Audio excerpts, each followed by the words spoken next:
Hi there, who are you? I'm Jeff Bezos. And what is your claim to fame? I'm the founder of Amazon.com. Where did you get an idea for Amazon.com?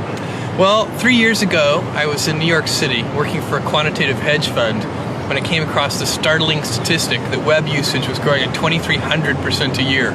So I decided I would try and find a business plan that made sense in the context of that growth.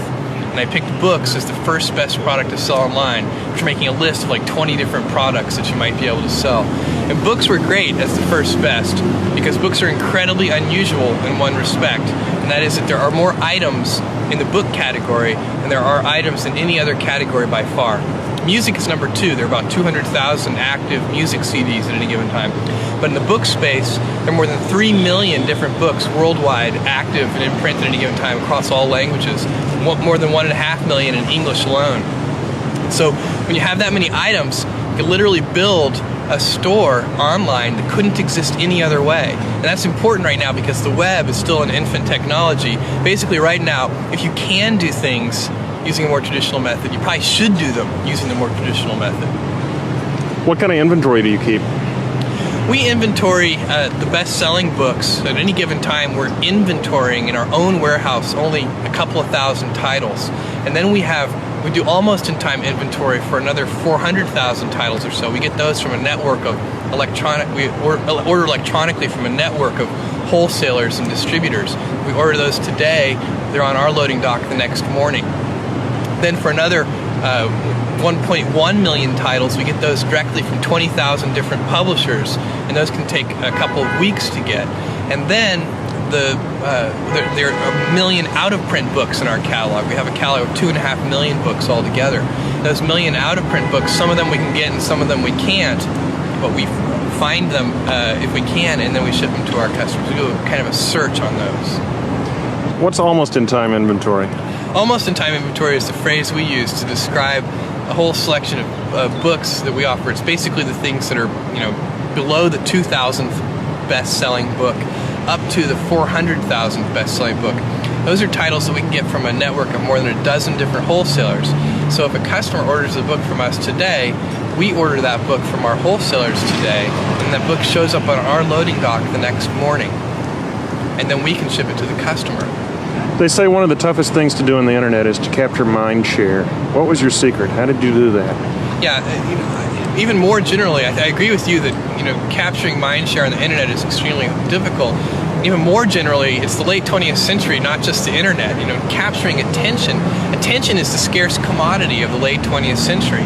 And one of the ways that you can do that, and it's the way that we did it, was by doing something new and innovative for the first time that actually has real value for the customer.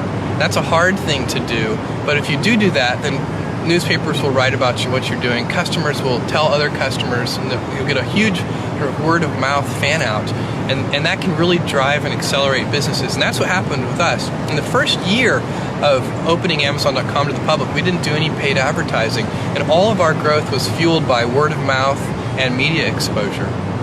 I saw little ads at the bottom of the column of the New York Times. That was our very first advertising. We don't do that anymore, but at the very beginning, we did little tiny ads at the bottom of the front page of the New York Times. I thought that was very clever. It's sort of using a URL as a macro, because I read... That it expands. We're a bookstore, click here. Right. That's a great way to think of it. And it worked very well, apparently. I don't know, the problem with that kind of advertising is it's extremely difficult to track. Put a different URL for every... That's the problem, is that you want people to start to learn your URL, so you don't want to actually use a different one. And it's very easy. One of the great things about online ads, we do advertising today in maybe 40 different, on different websites, we do banner ads. And that advertising is very easy to track in terms of knowing how effective it is.